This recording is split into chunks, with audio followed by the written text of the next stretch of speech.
WBCS পরীক্ষায় কি সবাই ফুললি প্রিপেয়ার্ড হয়ে প্রিপারেশান নিয়ে পরীক্ষা দিতে যায়? একদম না, একদম ভুল কথা। যারা যায় সকলেই ওই হাফ হার্টেড হয়ে যায়, যে হাফ প্রিপেয়ার্ড, মনে হচ্ছে যেন এটা ভুলে যাচ্ছি, ওটা মাথায় থাকছে না, হ্যাঁ যেটা পড়েছি সেটাও ভুলে যাচ্ছি, অর্ধেকটা পড়া হয়নি, অনেক জায়গা টাচ করা হয়নি, অনেক কারেন্ট অ্যাফেয়ার্সে রিভাইজ করা হয়নি। এইভাবেই ছেলেমেয়েরা পরীক্ষা দিতে যায় এবং আলটিমেটলি এইভাবেই পাস করে।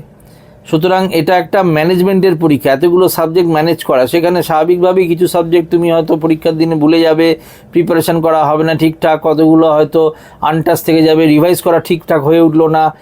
এই চিন্তাভাবনা নিয়েই লোকে পাস করে। হ্যাঁ, যারা পাস করে তাদেরও পাস, যেদিন অবধি পাস না করছে তার আগের দিন পর্যন্ত তাদের এই অবস্থা, হচ্ছে কি হচ্ছে না বুঝতে পারছে না, হবে কি হবে না, তাদের এই আরও এফার্ট বাড়াতে হবে কি না, মার্কস কতটা উঠলো, একটু ধোঁয়াশা থাকে। সুতরাং সব মিলিয়েই তারা কিন্তু যেদিনকে রেজাল্ট বেরোচ্ছে তার আগের দিন পর্যন্ত জানে না তারা পাস করবে কি না।